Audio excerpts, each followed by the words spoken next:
Hola a todos, bienvenidos a un nuevo crossover o programa conjunto entre el podcast Héroes de Guerra 2.0 y la Biblioteca de la Historia.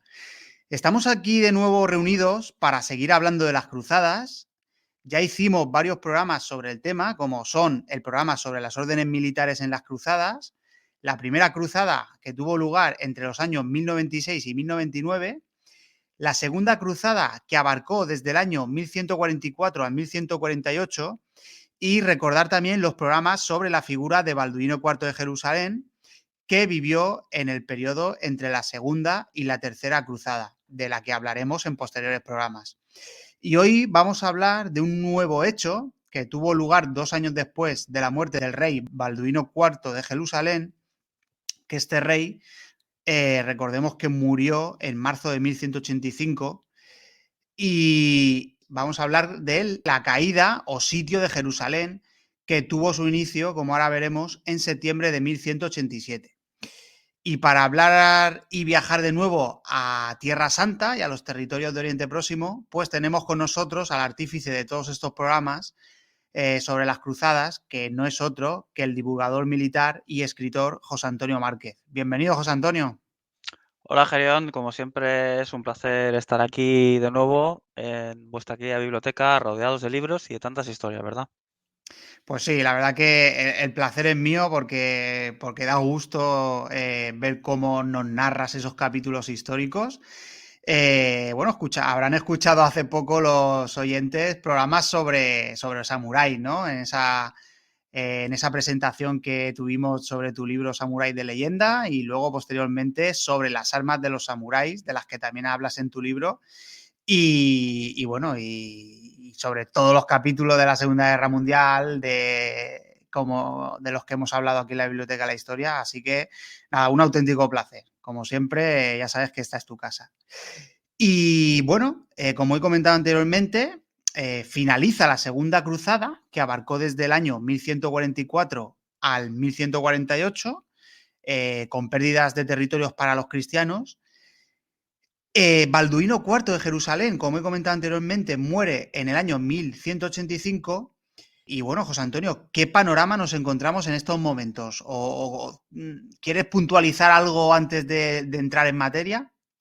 Sí, por supuesto. Antes de hablar ya a partir del 16 de marzo de 1185, que es cuando Balduino IV muere, vamos a hacer rápidamente un rápido vistazo a los últimos 5 años de su reinado. En Mm. 1180, Síbila se casa con ese hombre tan guapo y atractivo que lo que tiene atractivo lo tiene de inútil, o al menos eso nos dicen las crónicas, ¿no? Que es Guido de Lusignan. Este tío salido de la nada, hay que recordar que era hijo del condestable del reino, que era Amalarico de Lusignan. Otro salido de la nada, que parece ser que era amante de quién, de la madre de Balduino IV. Y está Mm. tanto Amalarico de Lusignan como su hermano pertenecen a la facción de los halcones, la facción que está a favor de la guerra. Es por eso Mm. que Inés de Contrenay siempre va a estar del lado de quién, de los halcones. Por lo tanto, ¿de quién?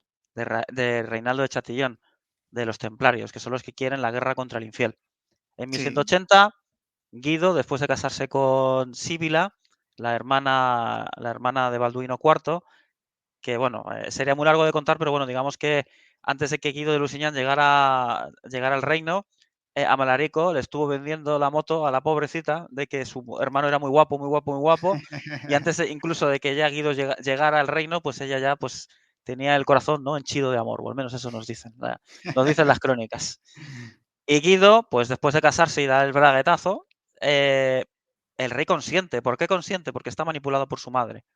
Recordemos que la madre Inés de Contrenay había sido expulsada del reino por ciertas historias que podéis escuchar en podcasts anteriores, y para ganarse su favor, el primer regente del reino, cuando Balduino IV tiene 13 años, que es Raimundo de Trípoli, invita a Inés de Contrenay para regresar a la corte de Jerusalén, pensando que así pues, podía ganarse el favor de la madre del rey y por lo tanto también al propio rey, pero no le sale bien la jugada. Mm. Entonces, bueno, en 1183, Balduino le retira la regencia a Guido de Lusignac después de hacer el fantoche y el inútil en alguna batalla que ya hemos comentado en, en podcast anteriores. En 1183 se produce el primer asedio al Kerak por parte de Saladino. tiene que acudir Balduino IV para liberar el asedio. O mm, hay otro asedio en 1185. Balduino IV acude otra vez y es cuando ya pues ese cansancio extremo, ¿no?, que le produce esas idas y venidas al Kerak, pues al final acaba pasando factura y acaba falleciendo, ¿no?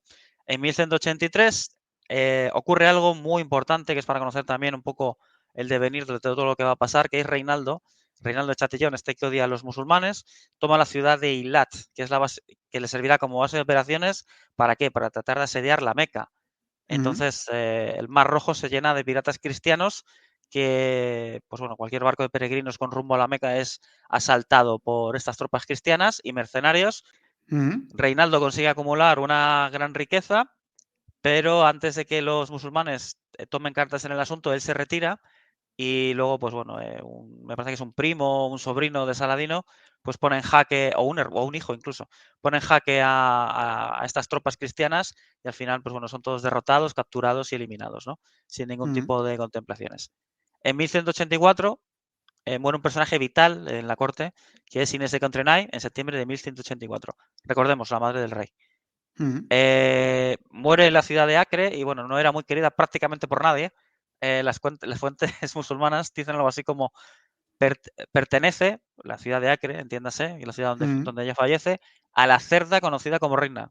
En este caso se refieren a la pobre Inés, que es madre del cerdo, que es señor de Acre, que Dios lo destruya. En este caso se refiere a Balduino IV.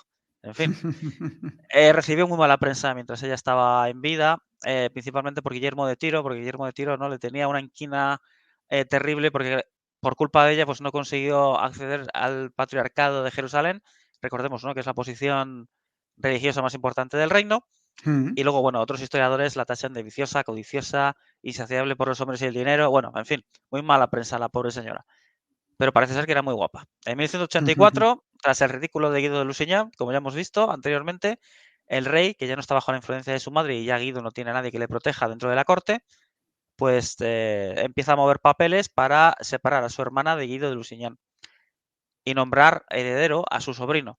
Su sobrino es al apóstol que sería Balduino V, que es hijo de su hermana, mm, que está casada con este Guido de Lusignan. El niño es hijo de un matrimonio, de un matrimonio anterior.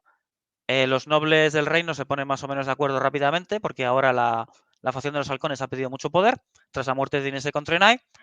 Y finalmente, bueno, por abreviarlo bastante, en 1185, concretamente el 1 de febrero, Balduino V es elegido sucesor de Balduino IV y los dos gobiernan durante un breve espacio de tiempo. En el podcast anterior, por ejemplo, comenté que antes muere Balduino V que Balduino IV, pero mm. no es así.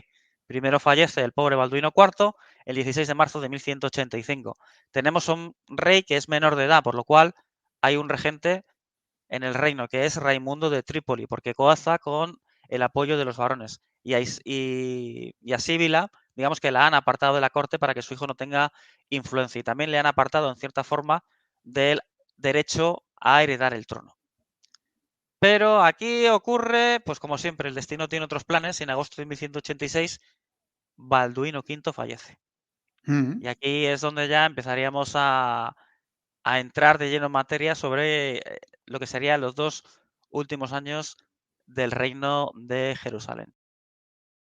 Pues la verdad que muy interesante. Lo que has ido comentando, que hemos comentado en programas anteriores, y es que recomendamos que escuchen todos los programas anteriores, más o menos siguiendo el orden de publicación, el orden en el que los publicamos, porque creo que hemos seguido un orden bastante estricto, o sea, primera cruzada, segunda cruzada y Balduino cuarto. O sea que, o puede ser que Balduino cuarto, sí, o sea, hemos seguido el orden estricto. Luego también tienen el de las órdenes militares, que eso digamos que es un programa complementario en el que tienen bastante información sobre las órdenes militares. Pero vamos, Correcto. que es aconsejable que escuchen esos programas anteriores para tener ya un contexto bastante claro del momento en el que estamos.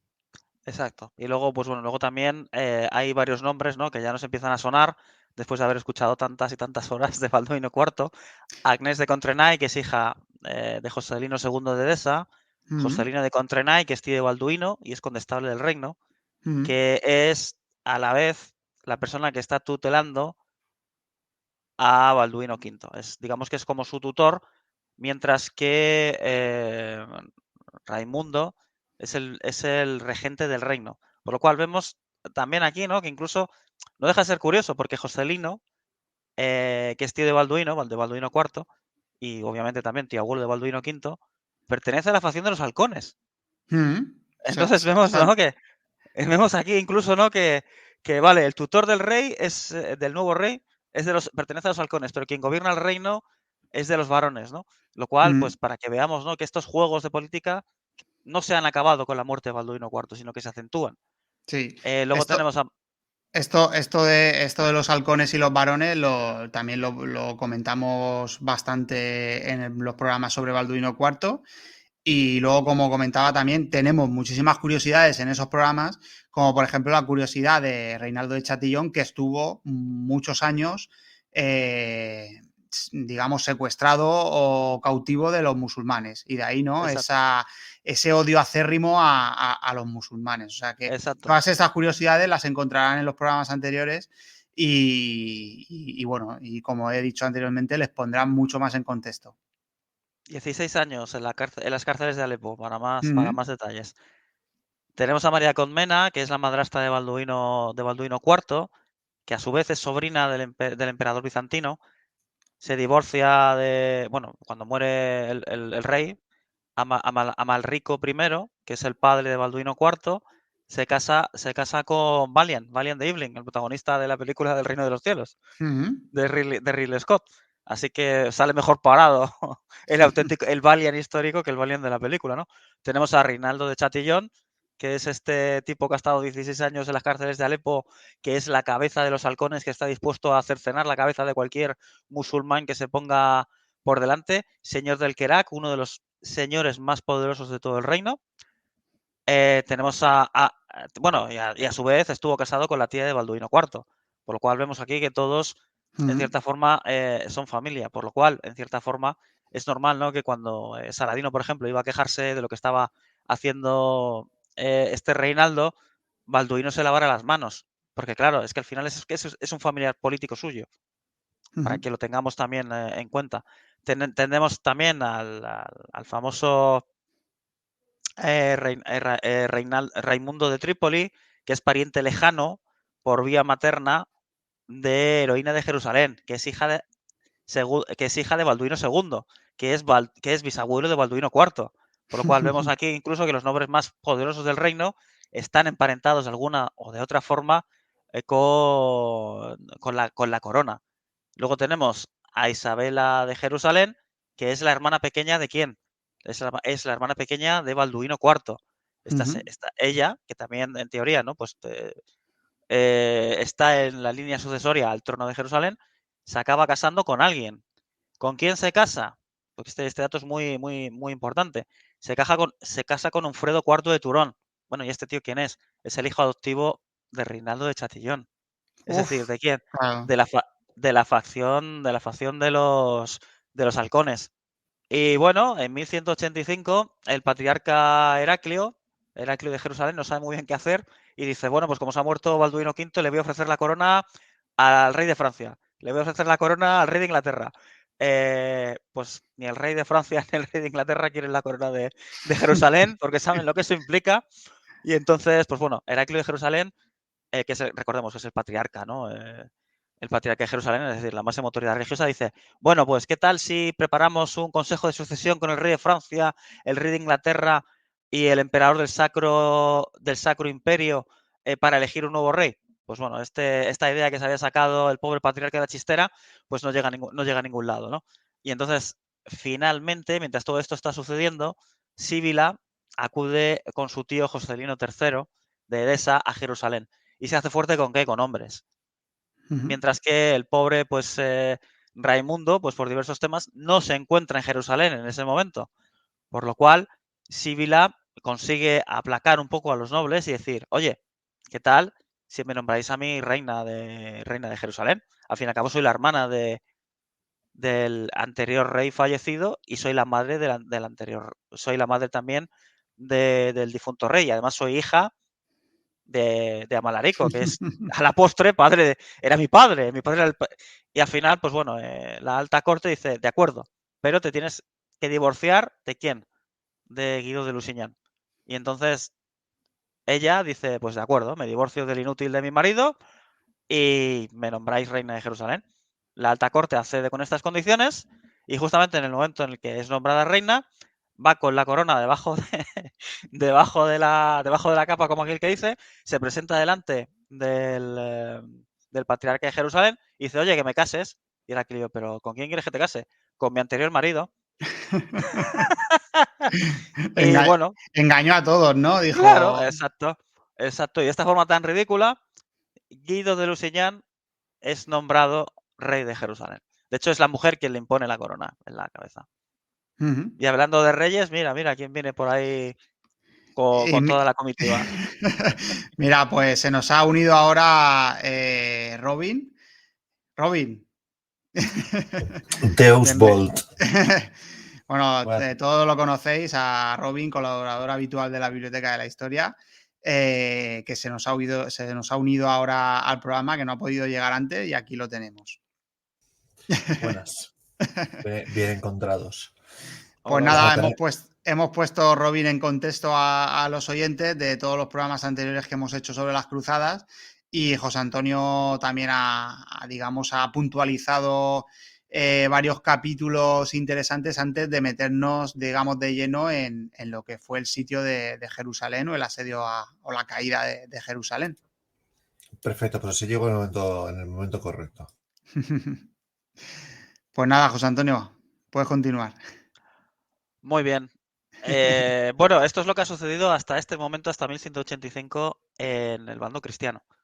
Pero hay alguien más en toda esta Claro. historia. Están los musulmanes. Mm. A los musulmanes a los cuales solamente les hemos concedido ¿no? unas breves pinceladas. Si os parece bien, vamos a tratar de hacer un repaso muy corto, Mm. perdón, a 40 años de historia en el mundo musulmán, para entender cómo es el mundo musulmán en 1185, porque en 1185 sabemos que hay una gran figura, que es Saladino, que a la postre es la persona que va a acabar por expulsar, entre comillas, no del todo, a los cristianos.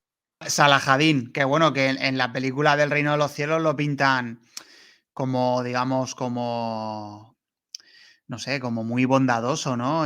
Pero bueno, la historia nos cuenta todo lo contrario. Era bastante sanguinario y no era muy respetuoso con el enemigo, que digamos, ¿no? No sé si me equivoco, pero vamos, por lo que he leído.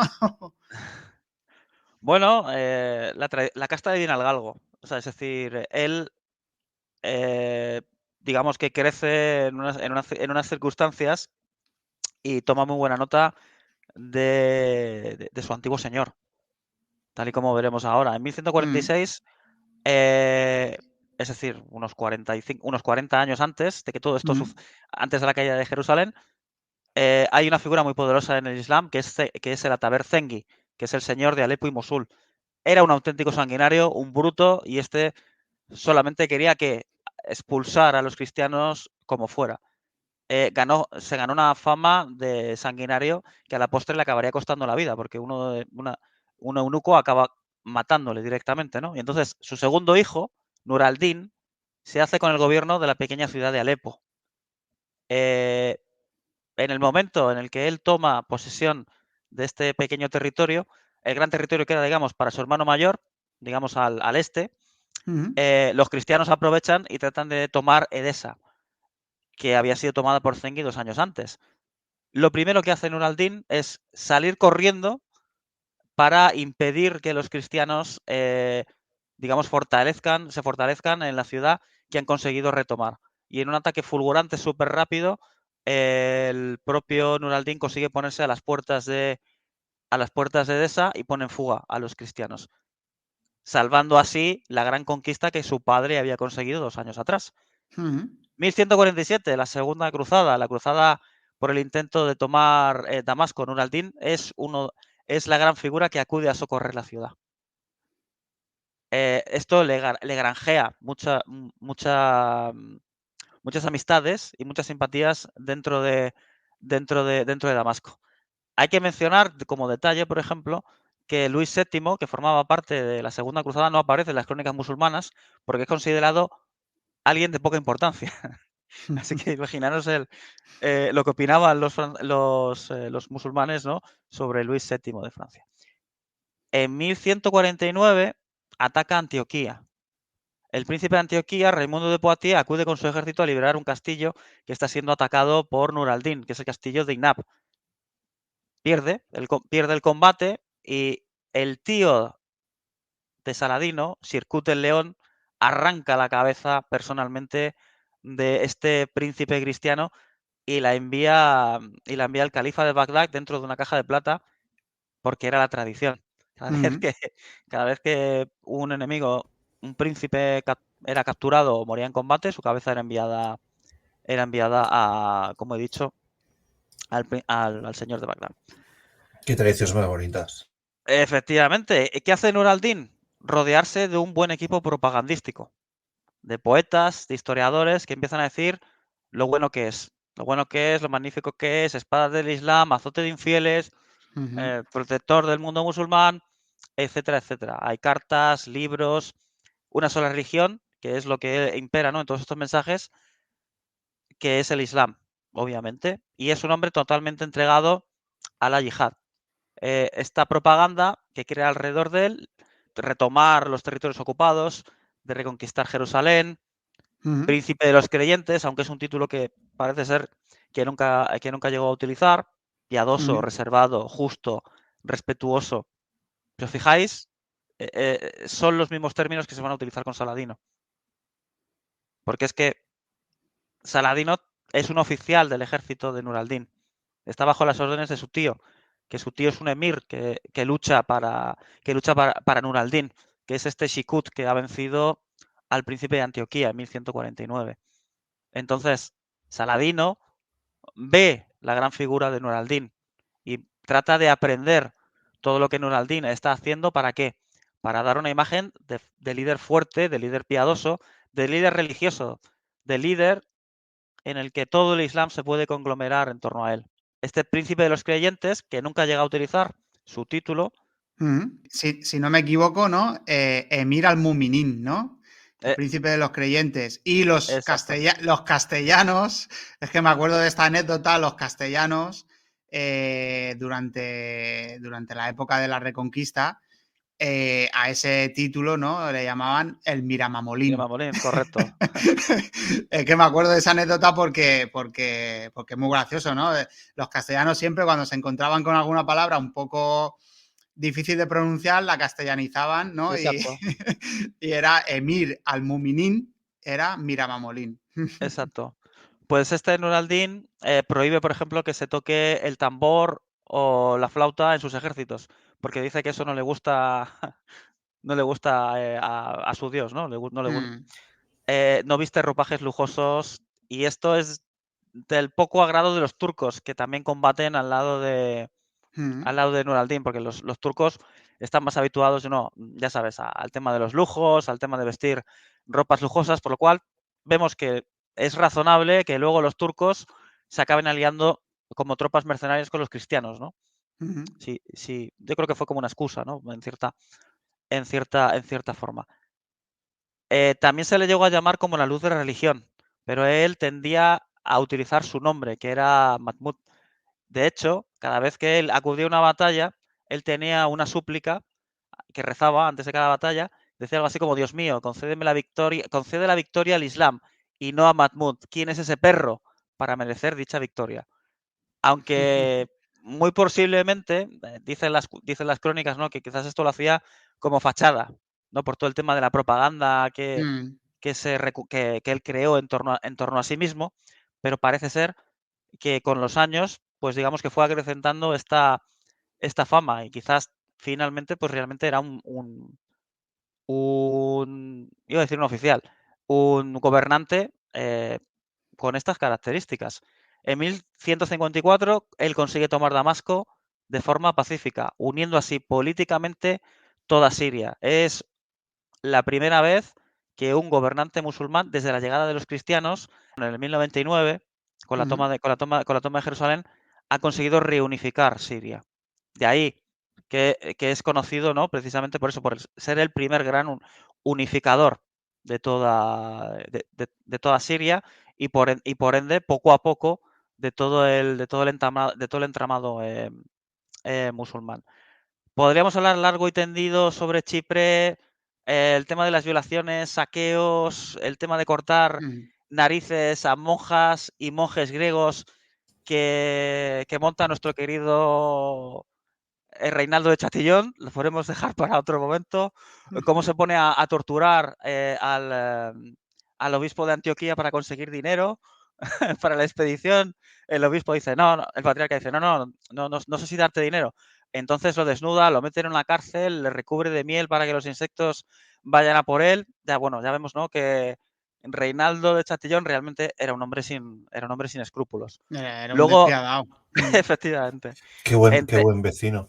Bueno, y muy Ojo si viene peligroso. a pedirte sal, ¿sabes? Y muy peligroso, y muy peligroso. Y luego entre 1165 y 1169 se produce la campaña de Egipto, en la que finalmente, tras muchas batallas que son muy interesantes de contar, a las cuales podríamos dedicarle un podcast incluso, Saladino, tras la muerte de su tío, acaba nombrándose, como ya sabemos, ¿no?, sultán de Egipto. Y a la postre, por diferentes factores que no vamos a comentar, porque si no serían muy largos de comentar, acabaría siendo también sultán de Siria. Y de esta forma, consiguiendo el poder en Egipto y en Siria, rodea a las fuerzas cristianas, concretamente al Reino de Jerusalén, y es cuando se dan todas estas batallas que hemos estado contando largo y tendido en los podcasts anteriores. Así que, después de haber dado este vistazo al mundo musulmán, entendemos mejor ya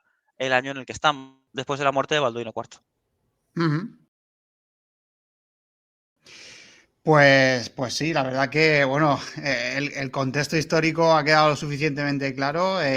Tenemos ahí a los cristianos, como has comentado, rodeados.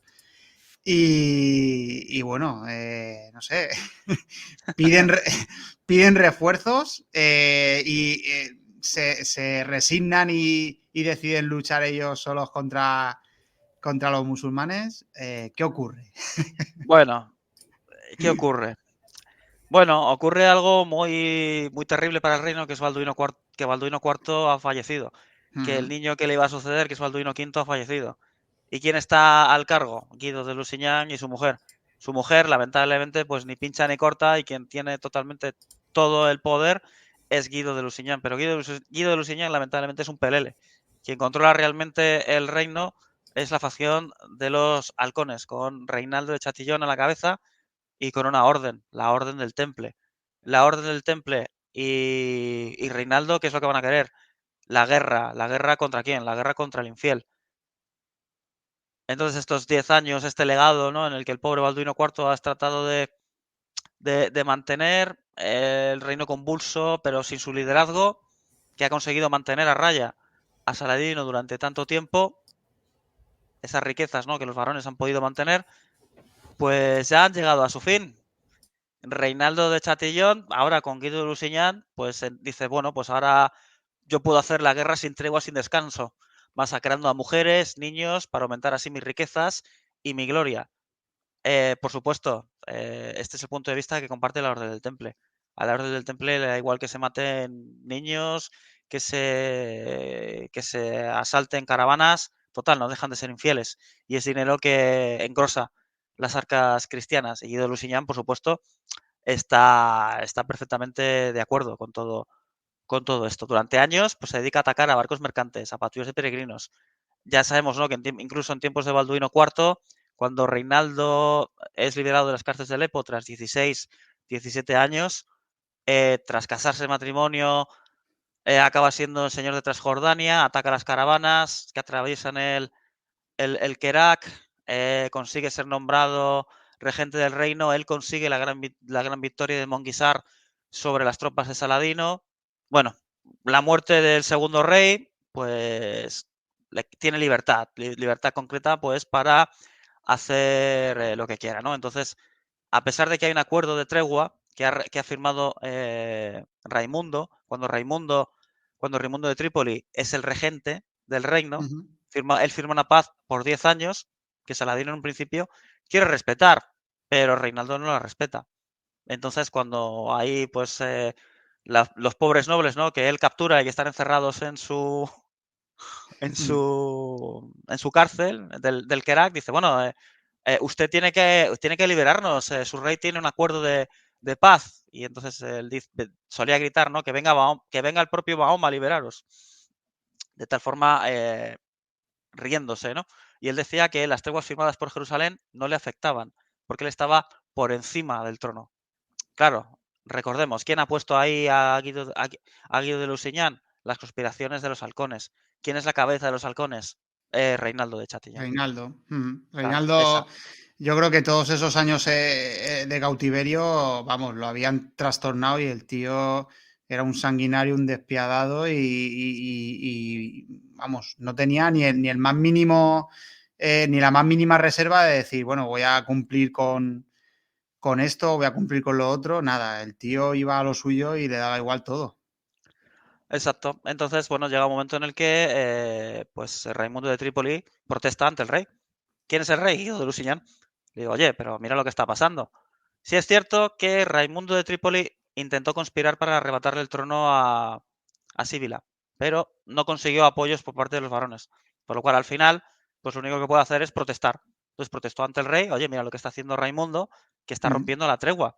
Y bueno, de nada sirven sus quejas por la rotura de la tregua por parte de Reinaldo de Chatillon, pues él decide quitarse de en medio y llegar a un acuerdo de paz con el propio Saladino. Saladino dice, ujú. pues estupendo, firmamos un tratado de paz, tú y yo, y aquí no ha pasado nada.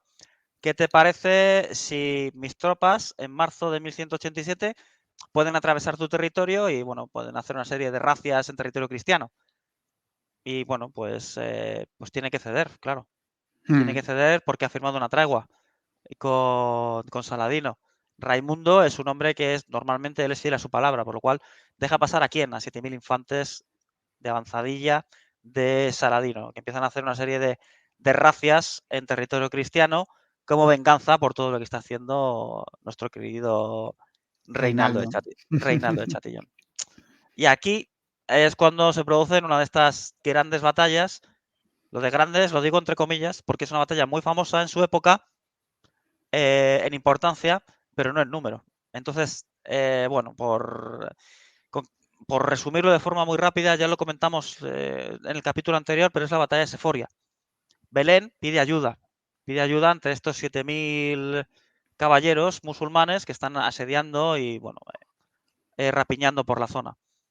Entonces, a esta llamada acuden 80 caballeros templarios, 10 Mm, caballeros hospitalarios, 40 caballeros del reino y entre 300 y 400 infantes, contra un ejército de 7.000 enemigos. Entonces, pues bueno, el 1 de mayo se encuentran tropas tan dispares en lo que pasaría a ser la historia, en lo que pasaría a la historia como la batalla de Seforia. Sí es cierto que hay una, previamente, antes, el día anterior, hay una reunión de la comitiva real y Raimundo. Lo- eh, en la ciudad de La Fèvre están los dos grandes maestres, el gran maestre del Temple y el gran maestre del hospital. Y no están de acuerdo con lo que Raimundo ha hecho. Aunque yo creo que mm. aquí los hospitalarios sí que estaban más o menos de acuerdo, porque recordemos que Raimundo estaba aliado en cierta forma con los hospitalarios.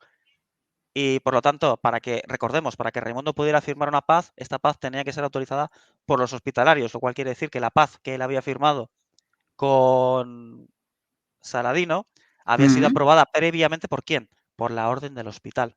Entonces, pues Anda. bueno, Ujú. critican a, no le critican por la paz que él ha firmado, pero sí critican que haya dejado pasar a 7.000 enemigos en territorio cristiano. Entonces, bueno, Raimundo se quita de en medio, dice, bueno, yo no voy a atacar a estas tropas porque han respetado el pacto, no han atacado mis tierras, no han atacado a mi gente, por lo cual no pienso hacer nada. ¿Qué es lo que pasa? Que los caballeros templarios y los hospitalarios tienen un problema, tienen un juramento. Habían hecho un juramento que era defender los santos lugares hasta las últimas consecuencias, contra Mm. cualquier peligro, contra cualquier riesgo. Eso incluye ir hacia una muerte segura contra 7.000 infantes enemigos, 7.000 caballeros en este caso. Vamos, inmolarse si hace falta. Efectivamente. El maestre templario dio la orden de cargar. Los caballeros responden todos a la vez con un claro mensaje que infunde valor al resto de los presentes. Esto fue lo que recogen las crónicas, que he traducido en latín, por cierto, sacado de un texto maravilloso, que dice: estamos listos para morir por Cristo, el cual nos redimió de nuestros pecados con su preciada muerte. Sabiendo esto, si vivimos o morimos en el nombre de Jesús, ya somos vencedores. El gran maestre de la orden hospitalaria se dirige a sus hermanos de orden, recordemos, a 10 tíos, a 10 tíos, porque solo hay 10 hospitalarios y 80 templarios, y dice algo así: queridísimos hermanos, como siempre no temáis a aquellos que gruñen como perros, pero oíd que mañana serán arrojados a un lago de fuego y azufre. Sin embargo, vosotros sois una generación única, parte de una nación santa, parte de un pueblo elegido. Sois eternos porque vais a reinar con él. Por lo tanto, no temáis ni tembléis. Este es el espíritu de las cruzadas. Este es el espíritu de la Orden del Temple. Este es el espíritu de la Orden del Hospital. Pero claro, pues no se puede. Los hechos son los hechos. 500, 600 tíos no pueden contra 7.000. Se produce una auténtica matanza entre las tropas cristianas. Solamente consiguen sobrevivir casi de milagro el gran maestre de la orden del Temple. El gran maestre de la Orden del Hospital fallece de un lanzazo en el pecho en la primera carga de caballería. Y se produce, pues como digo, una matanza de los cristianos. Hay unas historias muy bonitas de temas heroicos y tal, no lo voy a mencionar porque si no sería muy largo, pero en torno a esta batalla surge una tradición de respeto a unos héroes templarios que luchan y mueren en esta batalla, que a la postre acaban convirtiéndose en paladines de la cristiandad durante los siglos venideros, hasta que, obviamente, por razones obvias, sus figuras acaban cayendo en el más oscuro de los olvidos, aunque las hazañas que estos caballeros templarios tienen en esta batalla son dignas de mención, quizás para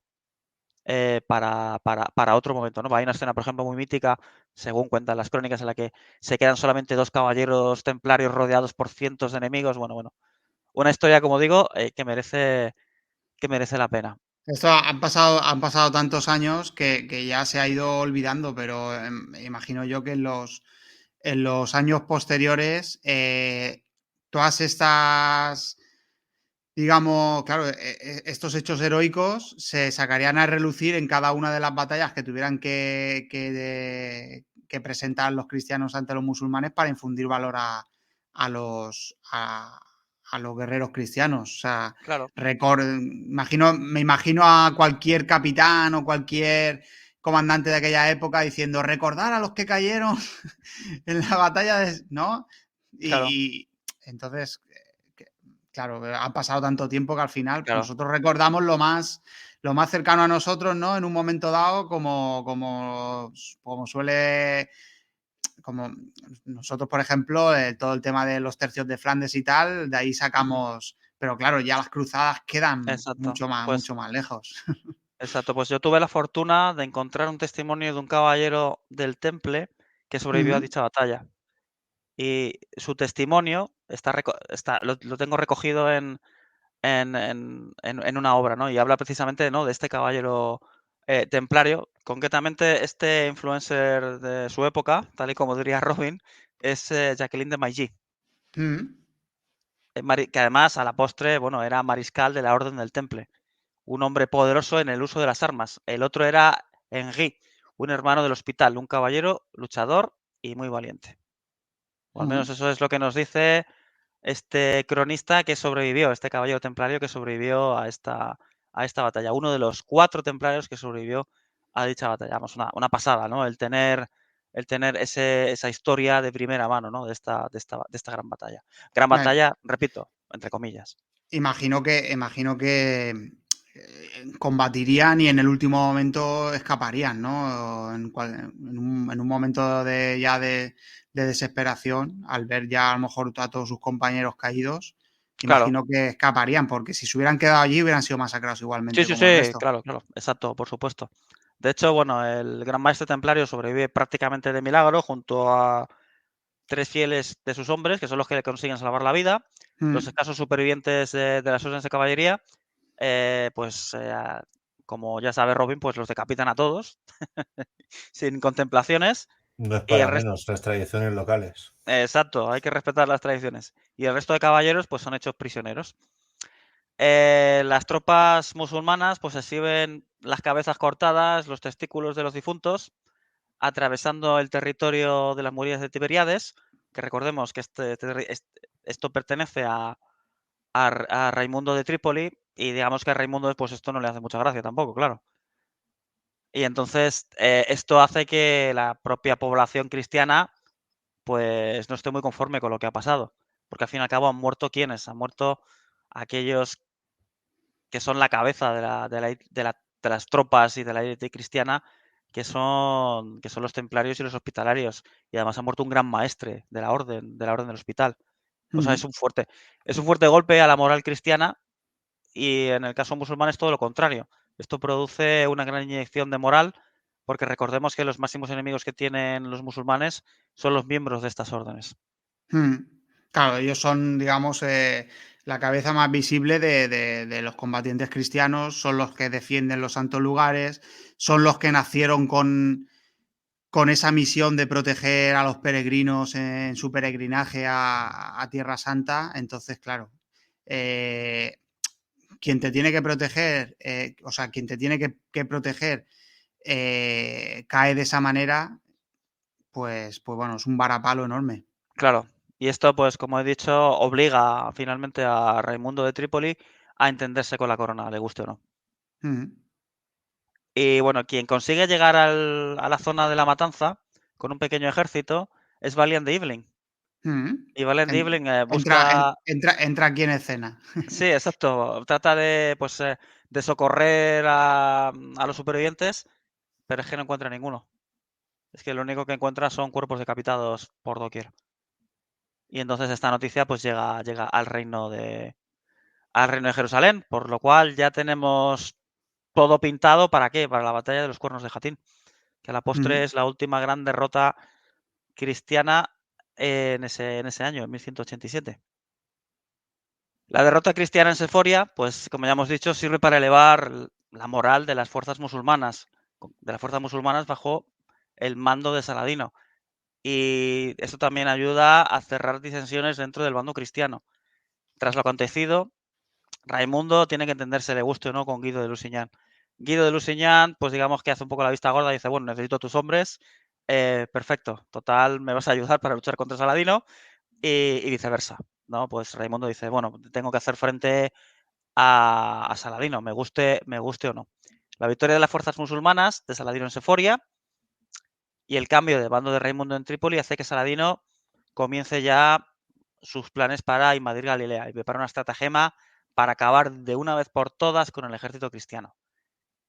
Saladino conoce algo que ya hemos visto en otras batallas, que el ejército cristiano en combate abierto siempre gana. En el momento en el Mm. que las tropas cristianas asaltan a las fuerzas musulmanas, la línea musulmana siempre se quiebra y los cristianos acaban ganando la batalla, principalmente por sus caballeros. ¿Por los caballeros de quién? De las órdenes de caballería principalmente, que son imbatibles, ¿no? Con esas pesadas cotas de malla, etcétera, etcétera, etcétera.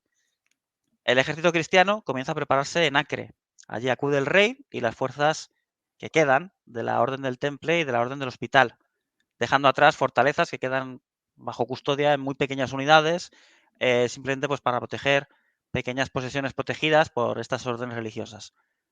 Los templarios parece ser que llegaron incluso a utilizar el dinero que tenían, que custodiaban de Enrique II, rey de Inglaterra, que Mm. por cierto dicen que tenía intención de acudir a Jerusalén para una nueva cruzada, pero la necesidad del momento obligó a utilizar a la orden a utilizar ese oro ¿para qué? Para comprar tropas mercenarias.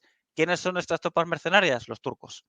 Y los Ah, turcos, amigo. en Ujú. cuanto ven ese oro, dicen, ¿dónde firmo? Venga, vamos a por ello.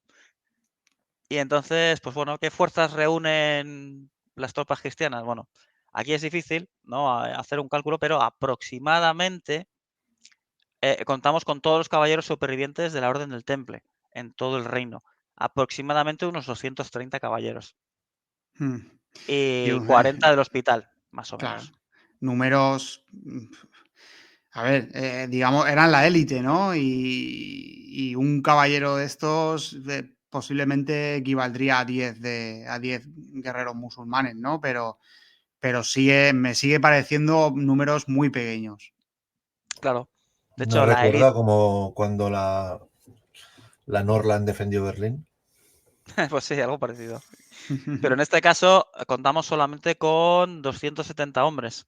Los 270 hombres que son las fuerzas de la élite cristiana. Luego, bueno, hay que recordar también que aquí entra en juego una orden española. Bueno, española, salvando las distancias.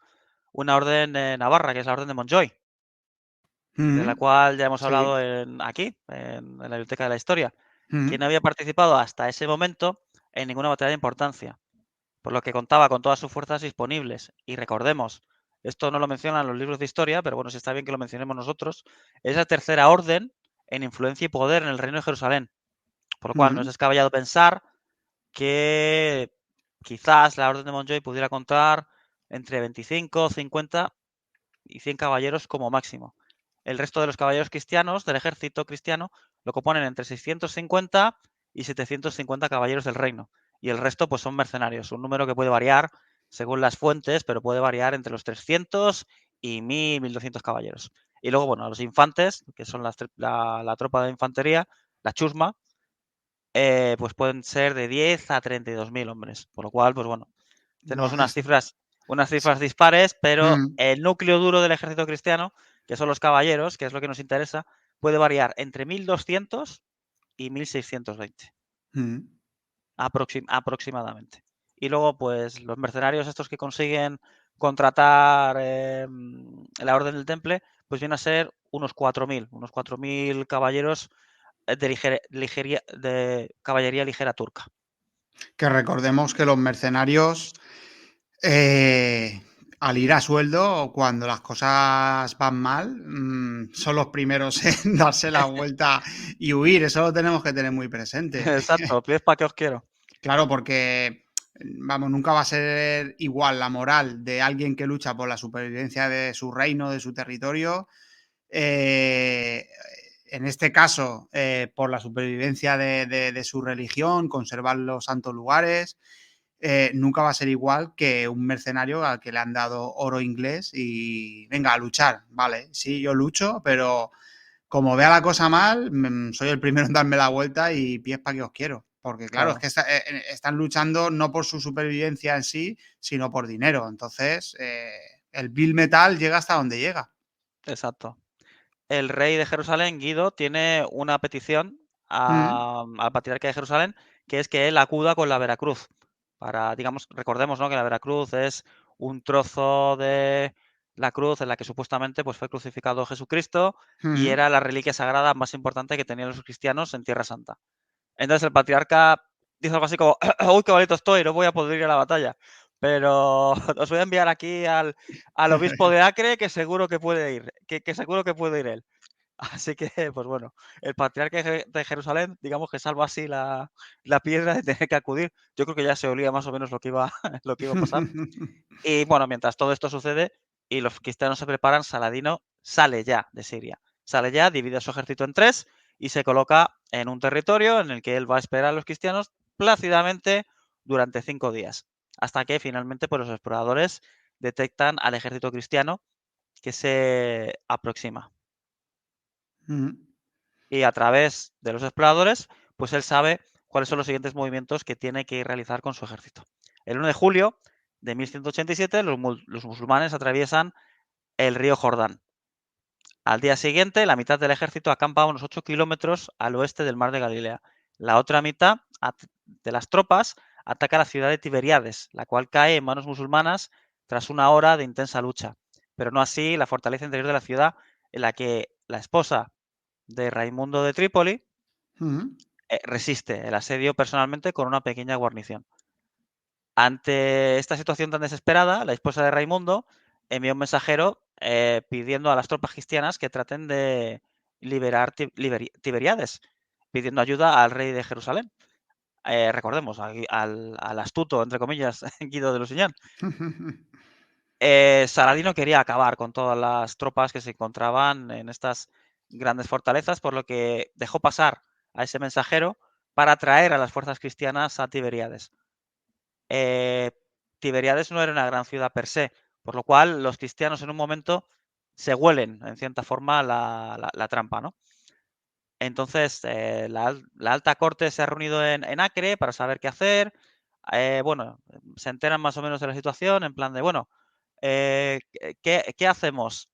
Y entonces, bueno, se oyen muchas voces en estas disensiones y los varones del reino aconsejan que la ciudad caiga y que era mejor que Saladino se acercara para que estuviera en un terreno, vamos a decirlo así, mejor preparado.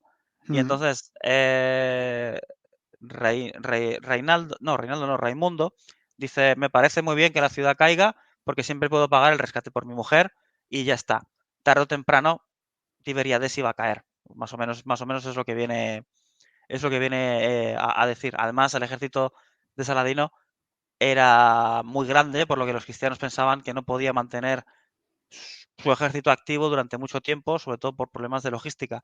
Sí es cierto que en anteriores ocasiones, como hemos visto, Saladino siempre se solía retirar después de un asedio que no era fructífero, tal y como por ejemplo le pasó en el Kerak en 2 ocasiones, en 1183 y en 1185, por poner 2 ejemplos, ¿no?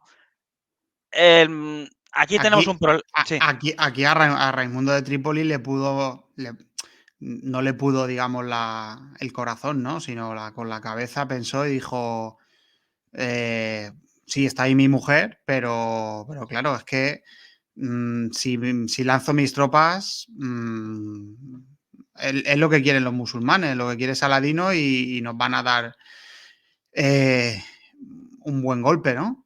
exacto. De hecho, él incluso llega a decir algo así como, soy del parecer que dejéis perder Tiberíades a fin de que no se pierda el reino.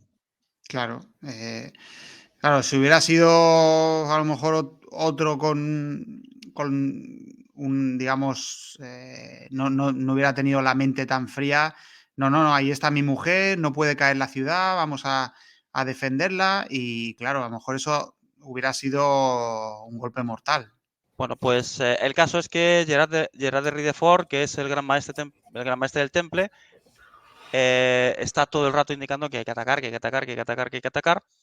Y Raimundo de Trípoli indica que es muy peligroso hacerlo porque las tropas enemigas están perfectamente agrupadas, con suministros de agua suficientes para aguantar todo el tiempo del mundo, mientras que llegar a Tiberíades tienen que atravesar una Mm, inmensa llanura desértica sin agua potable, por lo que pondrá al ejército cristiano en una difícil situación.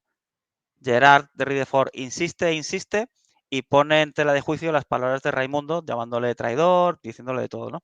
Y al final, pues bueno, Reinaldo de Chatillon pues también se une a este disentir, eh, tachando de cobarde y de traidor a Raimundo. Y bueno, pues dicho esto, pues Guido toma la decisión astuta, entre comillas, de salir de Acre y avanzar con su ejército hacia el enemigo. ujú. Tras avanzar durante todo un día, a media tarde del 2 de julio, las fuerzas cristianas se encuentran acampadas en Seforia. El campamento cristiano está muy bien situado, tiene acceso a agua potable, en el lugar gozan de una excelente ventaja estratégica, pero esto poco le importa al rey de Jerusalén, no ve nada bueno. Los nobles insisten en volver a atacar, piensan que quizás es buena idea ir a liberar Tiberíades, de nuevo Raimundo insiste en que es mejor tener una posición defensiva, los varones del reino le apoyan, a pesar de que la ciudad de Tiberíades va a caer, de que su mujer va a caer en manos del enemigo, él vuelve a decir otra vez lo mismo, que no le importa que caiga Tiberíades, que no le importa que su mujer caiga en manos del enemigo, que lo importante es mantener la cohesión del reino. Ujú. ¿Qué es lo que pasa? Que una vez que acaba la reunión, Gerard de Ridefort irrumpe la tienda del rey y dice, oye, ¿de verdad vas a dejarte asesorar por un traidor? Hace poco sois rey, nosotros tenemos un gran ejército, el mayor que la cristiandad había reunido. ¿No tienes vergüenza de no atacar en el nombre de Dios y liberar a una ciudad cristiana? No tienes perdón de Dios, más o menos, ¿no? Es lo que le viene a Ujú. decir así por encima el maestre del temple. Y entonces, Una cosa, José Antonio, y que el ejército musulmán que tenían enfrente era superior. No tenemos los números, Mm, desafortunadamente, pero era superior, en al menos sí. quizás 2 o 3 veces a 1. Ujú. O sea, por lo cual el ejército musulmán podría estar compuesto por entre de 40 a 60, 70.000 hombres. Es decir, era superior numéricamente, pero ya hemos visto que normalmente cuando había enfrentamientos directos, normalmente siempre vencía la calidad cristiana. Sí.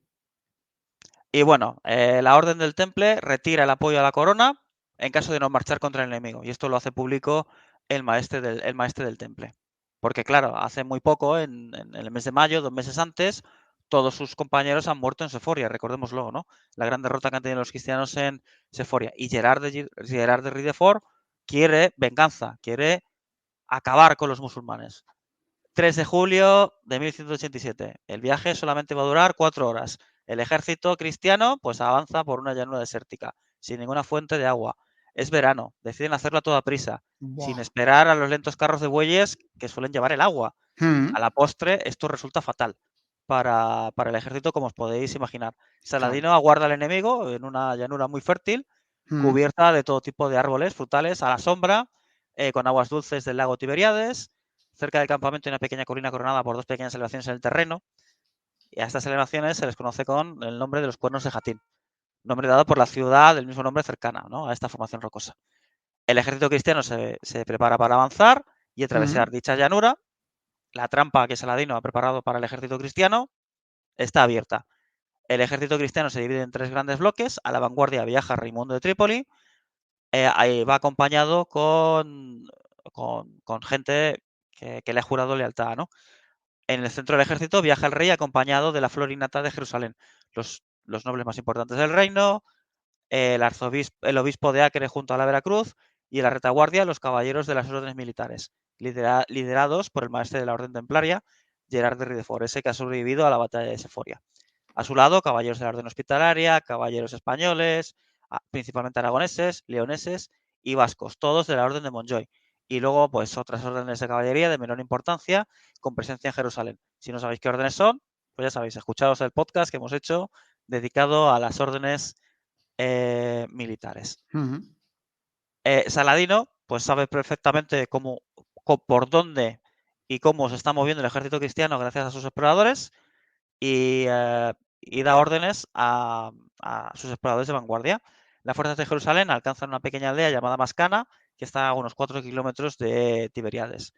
Durante la marcha, las fuerzas de Saladino empiezan a acosar la retaguardia cristiana, atacándoles con flechas y proyectiles, empiezan a causar bajas entre las tropas cristianas. Y claro, los cristianos no pueden responder al ataque, porque las tropas cristianas no son tan ágiles ni tan rápidas como las tropas musulmanas, lo cual empieza a causar malestar dentro de las tropas cristianas, que recordemos, están avanzando sin agua, en Joder, verano, claro, en medio de una llanura, eso es, plenamente, casi desértica. es que es un error absoluto. O sea, Exacto, exacto. Guido de Lusignan se da cuenta del tremendo error que acaba de cometer, pero ya es tarde. Para echarse atrás, algunos caballeros ya van de pie porque sus caballos han muerto debido al excesivo calor y a la marcha. Y la marcha cada vez se va haciendo más lenta porque los hombres empiezan a ir cada vez más despacio. Las líneas del ejército se extienden demasiado y la retaguardia empieza a sufrir cada vez ataques más persistentes y más duros de los musulmanes. A medida que los musulmanes van viendo que están causando más y más bajas a los cristianos, digamos que los ataques hacia a la retaguardia empiezan a ser como más envalentonados, ¿no? Es decir, primero a la distancia, cada vez más cerca, cada vez más cerca. Entonces, bueno, vemos que poco a poco, pues todo empieza a jugar en contra del, del ejército cristiano, ¿no? Por la tarde alcanzan un pequeño promontorio desde que se divisa un terreno desde que pueden ver todas las inmediaciones, ¿no? El ejército saladino impide el avance hacia las aguas del lago Tiberíades, que es la franja de agua más cercana en la que los cristianos pues, podrían saciar su mm, sed. Luego también divisan a no mucha distancia la pequeña aldea de Jatina, y los cristianos están sedientos, no pueden avanzar más debido a la ausencia de agua porque han avanzado todo un día sin agua y llega la noche del 3 de julio. O sea, han estado 10, 12 horas avanzando hasta mm. que se ha hecho de noche. Y se ha hecho de noche, están en un terreno rodeados de enemigos, sin agua. En el campamento cristiano cunde el desánimo, pero no las ganas de luchar contra el enemigo, porque para eso están allí, ¿no? Raimundo indica que hay un pozo de agua cercano en la aldea de Jatina, que podría ser la salvación del ejército, y que dando un pequeño rodeo quizás podrían engañar a los musulmanes. Mientras los cristianos descansan en un campamento improvisado, los musulmanes gritan, cantan y rezan para poner nerviosos a los cristianos, de tal forma que es que ni siquiera pueden descansar. En torno Claro. a las 2 o 3 de la mañana, el ejército cristiano decide avanzar, pero la noche también es aprovechada por Saladino para mover sus tropas y rodear aún más a las tropas cristianas. Pasamos ya al 4 de julio de 1187. Las tropas cristianas intentan dar ese rodeo para alcanzar ese pozo de agua que ha comentado el señor de Trípoli, pero Saladino se ha dado cuenta de esta estratagema gracias a sus exploradores y se ha adelantado a ellos. Y hay un ejército ya esperando a los cristianos en ese pozo de agua. Error tras error, ¿eh? O sea, Exacto, sí, sí, es sí. que error lo vas viendo, claro, nosotros ahora con la perspectiva del tiempo lo ves así, ¿no? Claro, Pero es que error tras error. exacto. Los cristianos, bueno, ordenan que la infantería rodee a la caballería, que es la táctica habitual que solían Mm, hacer, ¿no? Para proteger a la caballería de las flechas, no nos engañemos. ¿Y esto qué es lo que hace? Ralentizar una vez más el qué? La marcha. ¿Qué favorece esto? Que los musulmanes se puedan mover más rápido a diferentes posiciones para rodear y seguir rodeando al ejército cristiano. Son las 7 de la mañana y empieza a hacer ya calor. Saladino se ha percatado de las intenciones del ejército de Jerusalén, por lo cual pone a su ejército principal, porque recordemos, el ejército saladino se ha dividido en tres, por eso, ¿no? Que él pueda desplegar un ejército aquí, otro allí, y el grueso principal del ejército musulmán está entre el lago Tiberíades y el ejército cristiano. Por lo tanto, marchar al este y cargar contra el grueso del ejército musulmán no es una opción. Lo podría ser en otras circunstancias, pero no con decenas de caballeros sin caballos, porque los caballos han muerto. Están extenuados por la marcha del día anterior, por la claro. sed, porque ya llevan 2 días sin beber. Aparte, no han podido descansar. Además, se han puesto en marcha a las 2 de la mañana, por lo cual han podido dormir, ¿qué? ¿4 o 5 horas? Bueno. Los soldados, caballeros, los arqueros, están todos cansados. A cada minuto que pasa, el sol les golpea con más dureza, porque a medida que van pasando las horas, el sol empieza a pegar más duro, ¿no? Pues aquel que dice, ¿no? Mm, La temperatura empieza a subir. Las líneas del ejército cristiano se empiezan a extender más y más. ¿Esto qué favorece? Los ataques de los arqueros enemigos, especialmente la retaguardia. El ejército cristiano continúa en la misma formación. Raimundo a la cabeza, el rey en medio con la Veracruz y la retaguardia las órdenes militares. El ala izquierda del ejército musulmán pivota y comienza a hostigar a la retaguardia enemiga desde las laderas de unas colinas cercanas. Takaldín, que es uno de los oficiales que está al cargo de uno de estos ejércitos, aprovecha la velocidad de sus tropas, que son tropas más ligeras y más rápidas, para interponerse en el avance de la vanguardia enemiga. Por lo tanto, el ejército enemigo, si el ejército enemigo, es decir, el ejército cristiano, desea seguir avanzando, les guste o no, van a tener que combatir. sí, ya les obligan al enfrentamiento ya directo. Exacto. Los soldados de infantería, pues ven el agua y cargan a la locura, a la desesperada, acompañado como incluso por algún caballero a pie. Pero estas cargas son detenidas sin ningún tipo de problema por los árabes con sus lanzas, sables y flechas. Y empiezan a producirse cada vez más y más bajas en el ejército cristiano que carga sin orden ni concierto. Los nobles no pueden poner orden en el ejército que ya está completamente agotado, completamente fatigado y completamente sediento. Las únicas formaciones que más o menos permanecen sin perder los papeles son las fuerzas de vanguardia de Raimundo, que comienzan a sufrir también sus primeras bajas en estas cargas frontales. Y la retaguardia, donde los templarios hospitalarios y caballeros de la Orden de Montjoy mantienen la férrea disciplina que han jurado seguir mediante sus votos de lealtad. Pero el caballero normal de a pie, los soldados de infantería, pues digamos que se han vuelto ya prácticamente locos. Tras 5 horas de marcha y hostigamiento, este es el momento en el que los cristianos pues, pueden ver, parece ser, el mar de Galilea. La infantería cansada, foco de las flechas del enemigo, decide realizar una última carga suicida para intentar abrir una brecha en las fuerzas cohesionadas, perfectamente dispuestas de Saladino. Los comandantes a cargo del ejército tratan de impedir ese ataque sin conseguirlo, pese a los Mm, gritos de que las líneas no se rompan, etcétera, etcétera. Los infantes cargan para tratar de alcanzar ese agua necesaria del mar de Galilea para apagar su sed. Ni los gritos del rey, ni los caballeros, nada. Son rodeados por el enemigo en pequeños grupos. Estos pequeños grupos comienzan a ser diezmados sin piedad hasta que finalmente pues, los escasos supervivientes son hechos prisioneros.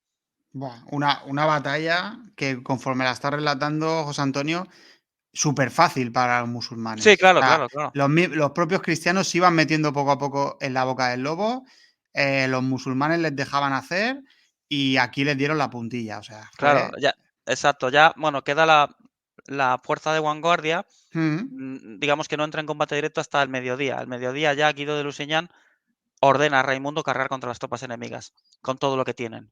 Contra la caballería de Taqi al-Din, que recordemos no se había puesto impidiendo el paso de las tropas cristianas. ¿Qué hace la caballería de Taqi al-Din? En lugar de entrar al combate, ¿qué es lo que hacen? Retirarse, para que la carga cristiana no tenga efecto ninguno y para que así se cansen. claro. Raimundo ve esto y ordena a su caballería dar media vuelta. Y trata de cargar en 3 ocasiones, y en 3 ocasiones las fuerzas enemigas, ¿qué hacen? Se retiran.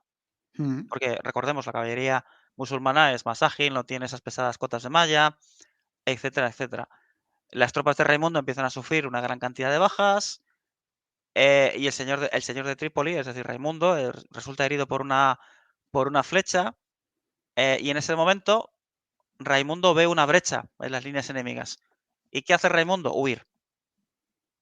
mm, Raimundo, que recordemos, las fuerzas de Raimundo componen un tercio de las fuerzas cristianas, se retira. Los musulmanes, al ver que Raimundo, porque le reconocen, se retira, le dejan marchar.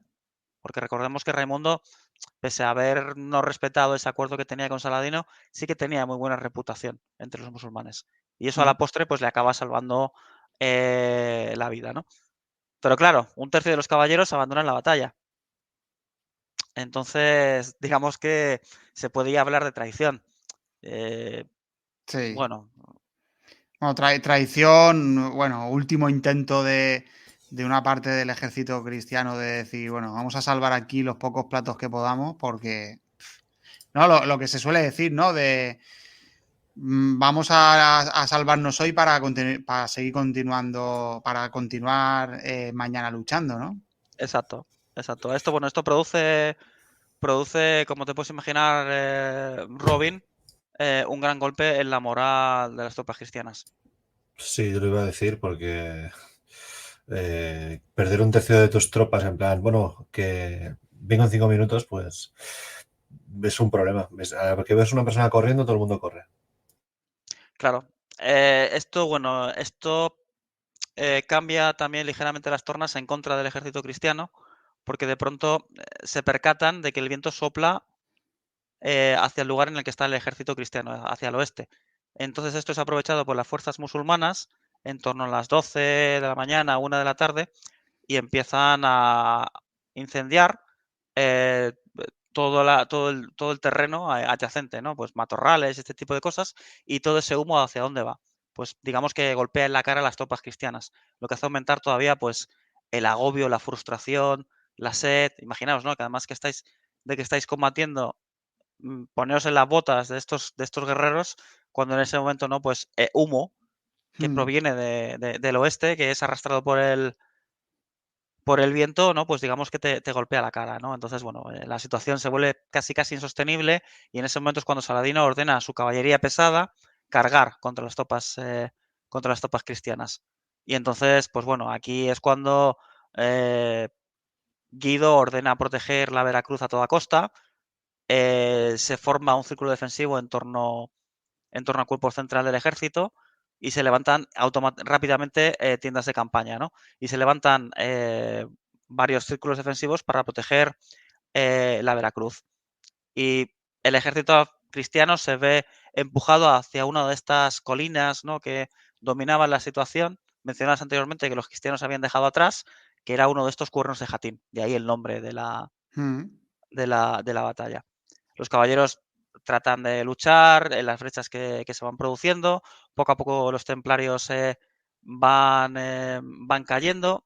Hay una brecha en el momento que es aprovechada por algunos caballeros que consiguen huir otros 300 caballeros por una brecha que es, digamos que, tal vez hecha aposta, ¿no? Por los propios musulmanes, vete a saber, pero es una brecha que aprovechan, como digo, 300 caballeros liderados por Valiant de Evelyn.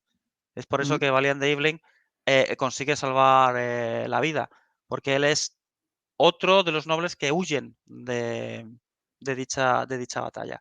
En el Reino de los Cielos no, vemos que no participa en dicha batalla por diversos motivos, pero no. El Valiant Evelyn histórico sí que lucha en los Cuernos de Hattin y huye. Es mm, el segundo contingente cristiano que sí logra huir de esta batalla. Y bueno, tras luchas y venidas, los cristianos combaten durante una o dos largas horas protegiendo la Veracruz.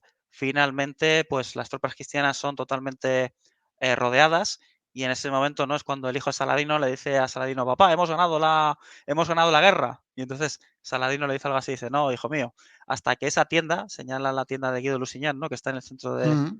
del círculo cristiano, no caiga, no habremos ganado esta batalla. Y justamente en el momento en el que Saladino dice eso, la tienda se viene abajo, por lo cual indica que efectivamente después de esa larga lucha y agonía del ejército cristiano, el resto de las pocas tropas cristianas que quedan son capturadas o han caído en combate.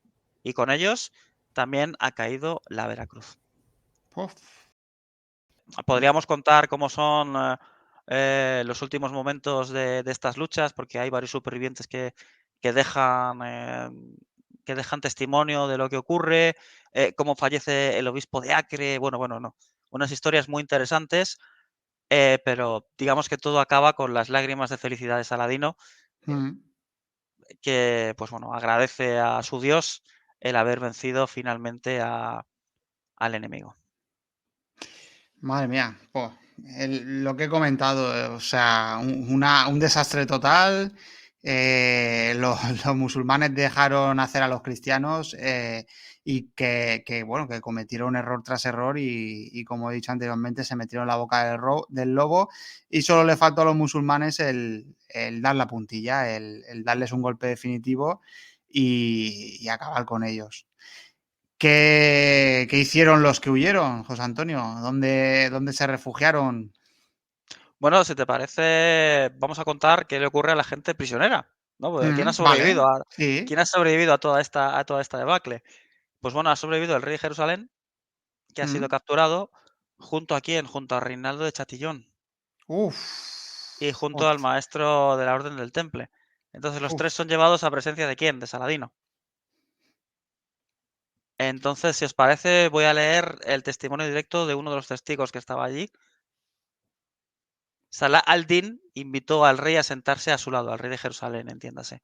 Y cuando Mm, entró Arnat es Reinaldo de Chatillon, era el nombre con el que era conocido entre los musulmanes, lo acomodó cerca de su rey y le recordó sus fechorías. ¿Cuántas veces has jurado y luego has violado tus juramentos? ¿Cuántas veces has firmado acuerdos que no has respetado? Arnat le mandó contestar al intérprete: todos los reyes se han comportado siempre así. No he hecho nada más de lo que hacen ellos. Mientras tanto, Guido de Lusignan jadeaba de sed, cabeceaba como si estuviera borracho y su rostro traslucía un gran temor. Salah al-Din le dirigió palabras tranquilizadoras y mandó que le trajeran agua helada que le ofreció.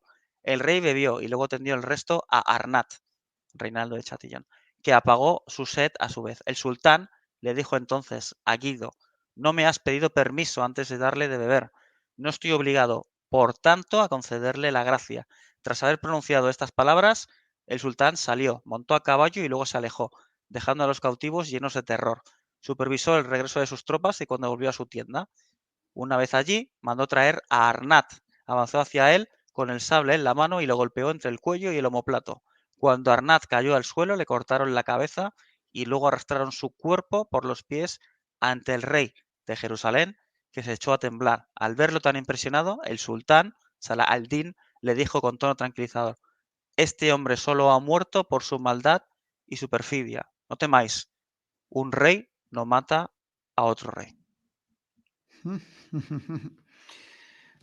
Bueno, Claro, Sí, sí, sí. Recordemos, Saladino había jurado matar con sus propias manos a Reinaldo de Chatillon por Sí. todas las fechorías que había hecho contra el Islam. Mm. Porque, bueno, ya hemos conocido, ¿no? Muy por encima Sí, las sí, sí, sí. fechorías de este hombre.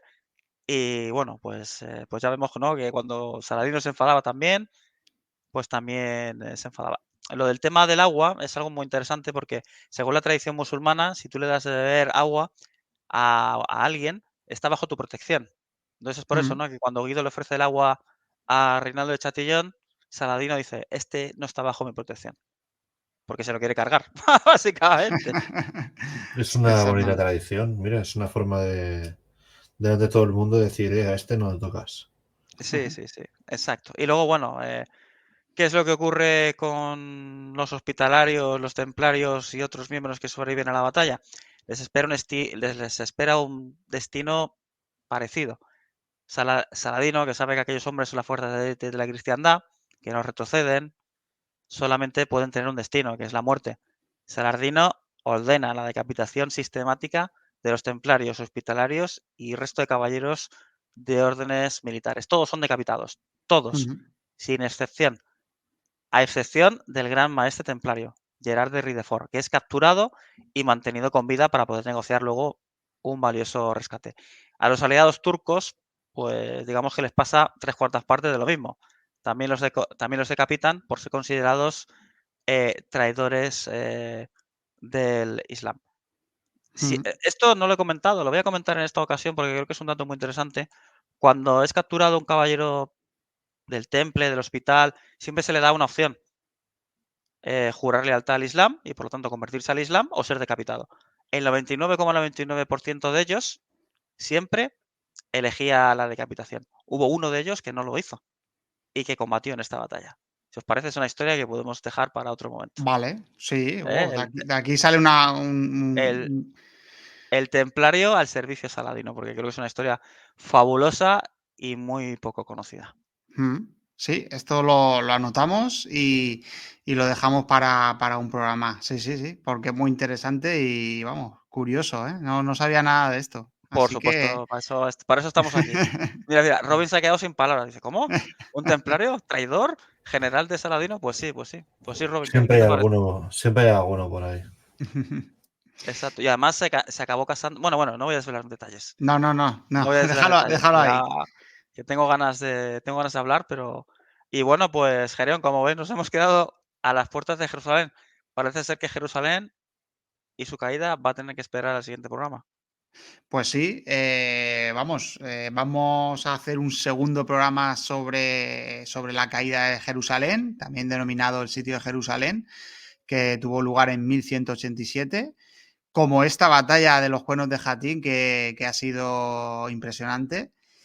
Y bueno, nos ponemos deberes, como has dicho tú, tendremos ocasión de saber de las peripecias de un templario que traicionó a su fe, ¿no? Para seguir Exacto, viviendo. exacto, exacto. Y luego, bueno. Y. Mm, Y luego también podríamos comentar las increíbles hazañas de Shikut, el león. ¿Quién es este? Es el tío de Saladino, que fue el sí. mayor general de su generación.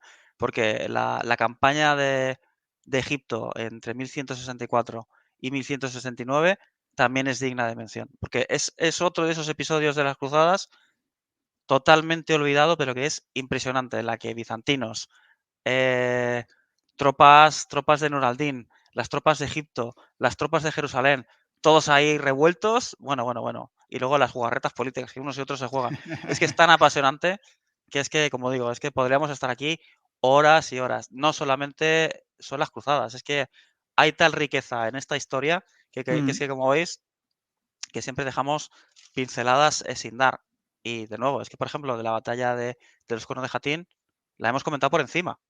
No hemos comentado momentos más puntuales, momentos en los que hay varios héroes que destacan atacando, defendiendo, etcétera, etcétera. Pero bueno, es lo que tiene, es lo que tiene la historia, ¿no? Pero bueno, estoy seguro que nuestros queridos oyentes pueden indagar también un poquito por su cuenta y pueden encontrar estas apasionantes historias.